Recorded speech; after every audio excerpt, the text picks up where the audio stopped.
My dear friends, आप लोगों की दुआओं से अब मैं पूरी तरह से स्वस्थ हूं। जिन्होंने उस स्थिति में भी मेरा कॉन्फिडेंस बढ़ाया उन सबको बहुत बहुत धन्यवाद। आज हम बात करने वाले हैं विल हैव टू की, कि विल हैव टू का यूज कहाँ किया जाए। लेकिन अगर आप नए हैं तो चैनल को सब्सक्राइब करके इंग्लिश की इस जर्नी में हमसे जुड़ जाइए और वीडियो को अभी लाइक कर दीजिए, क्योंकि वीडियो छोटी सी होने वाली है और ये जो मॉडल आप सीख रहे हैं विल हैव टू बहुत ही इंपॉर्टेंट है। तो टाइम वेस्ट नहीं करते हैं, आइए विल हैव टू का यूज सीखते हैं। स्टार्ट करते हैं वीडियो श्रीमद् भगवद गीता के एक श्लोक के साथ।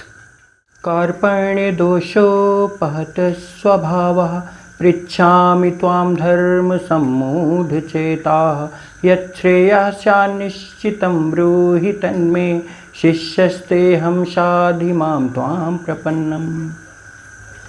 विल हैव टू, देखिए इसका हिंदी मतलब क्या है, मतलब क्या सेंस देने वाला है ये, पड़ेगा या होगा। अच्छा, ये इस होगा का मतलब थोड़ा समझिए। इस होगा का मतलब ये नहीं है कि वह डॉक्टर होगा, यह राम का पेन होगा, ऐसा नहीं। कोई ना कोई वर्ब आएगा, जैसे तुम्हें यह सब भूलना होगा, भूलना होगा तुम्हें कल स्कूल जाना होगा, जाना होगा।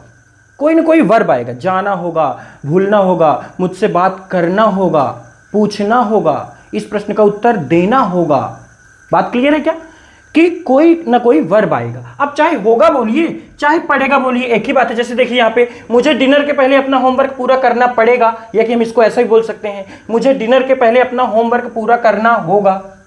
तो बात सेम है, इसलिए मैंने दोनों सेंस लिख दिया है कि अगर कभी होगा आ जाए तो भी आप विल हैव टू के यूज से बनाइए, और पड़ेगा आ जाए तो भी विल हैव टू का ही यूज हमें करना है। ठीक है, सेंटेंस बनाते हैं। अच्छा, 3 वर्ड्स है विल हैव टू, जैसे फ्यूचर परफेक्ट कॉन्टिन्यूअस पढ़े थे, विल हैव बीन, उसी प्रकार निगेटिव आ जाएगा तो विल नॉट हैव टू।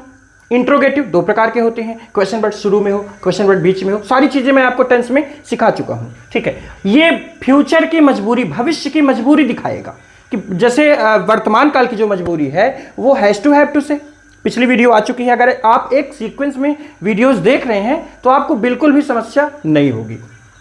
तो भूतकाल की मजबूरी हैड टू, पिछला ही वीडियो था, और हैज टू हैव टू से वर्तमान काल की मजबूरी, और भविष्य काल की मजबूरी कि कल मुझे जल्दी उठना पड़ेगा, मतलब मैं एक तरह से मजबूर हूं उस काम को करने के लिए, मुझे कल अपने कपड़े खुद धोने पड़ेंगे, कोई भी काम करना पड़ेगा, कोई भी काम करना होगा फ्यूचर में, इन फ्यूचर। तो इसका मतलब फ्यूचर की जो मजबूरी है वो हम किससे दिखाएंगे, विल हैव टू से दिखाएंगे। कहीं कहीं आपको शैल लिखा मिल सकता है आई और वी के साथ, तो भी यही चीज है। ठीक है, हम सेंटेंस बनाते हैं।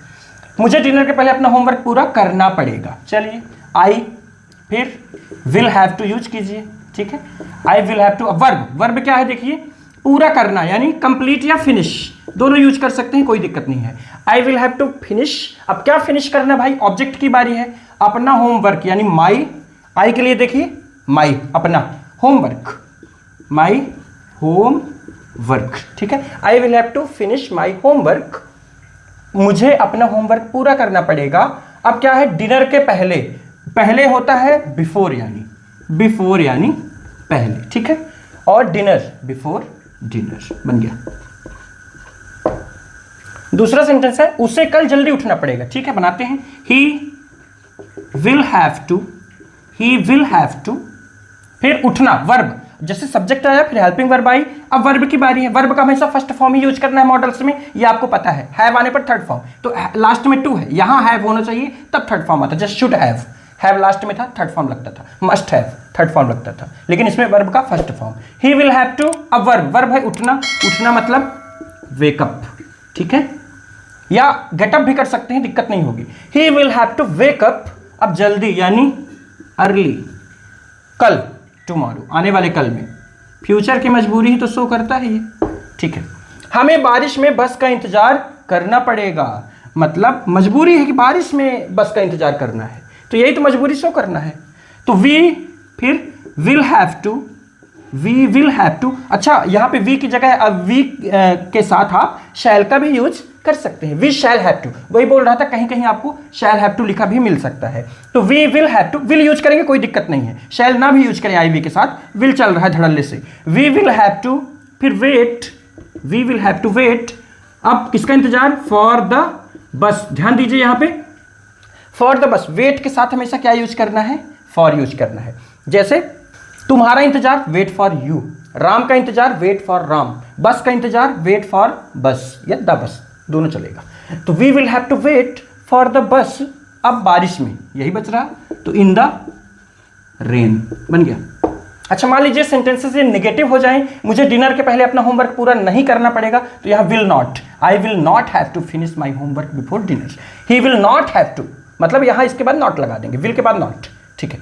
तुम्हें क्या करना पड़ेगा, तो इंट्रोगेटिव सेंटेंस है, देखिए क्वेश्चन वर्ड बीच में है, तो वही जो टेंस के पार्ट 4 में मैं सिखा चुका हूँ आपको कि जब क्वेश्चन वर्ड बीच में रहे तो सबसे पहले क्वेश्चन वर्ड मतलब व्हाट, यही आ जाएगा सबसे पहले व्हाट। अब हेल्पिंग वर्ब की बारी है, मतलब विल हैव टू की बारी आ गई, तो विल हैव टू इकट्ठा नहीं करना है, मतलब पहले विल लिखिए, बीच में सब्जेक्ट यू, हैव टू अब लिखिए, मतलब देखिए यहाँ पे विल हैव टू है, लेकिन विल हैव टू इकट्ठा नहीं है, क्योंकि जब 3 वर्ड्स रहेंगे या एक से ज़्यादा वर्ड्स रहेंगे हेल्पिंग वर्ब में, तो अफर्मेटिव के अलावा इकट्ठा नहीं होंगे, मतलब इंट्रोगेटिव में इनको अलग कौन कर दिया, सब्जेक्ट, देखिए विल को अलग कर दिया, हैव टू इधर है, विल हैव टू इकट्ठा नहीं हुआ, बीच में सब्जेक्ट ने अलग किया है। What will you have to, अब वर्ब की बारी है, तो वर्ब क्या है, करना, करना होता है डू, यानी बन गया। तो क्या बन रहा फाइनली सेंटेंस हमारा, what will you have to do, तुम्हें क्या करना पड़ेगा। चलिए, आपको ऐसा भूलना होगा, वही बात, चाहे होगा आए चाहे पड़ेगा आए, जैसे आपको ऐसा भूलना पड़ेगा, ठीक है, बनाइए, आपको मतलब you will have to, you will have to, फिर वर्ब, वर्ब क्या है, भूलना, यानी forget, you will have to forget, यह सब, ऑल दिस, ऑब्जेक्ट क्या भूलना, ऑल दिस, ठीक है। उम्मीद करता हूं दोस्तों वीडियो आपको पसंद आई होगी, अगर वीडियो पसंद आई है तो शेयर करें और चैनल को सब्सक्राइब करें, वीडियो को लाइक करें और हो सके तो कमेंट भी करें। चलिए मिलते हैं नेक्स्ट वीडियो में किसी नए मॉडल के साथ, till then take care, have fun, keep practising, thank you.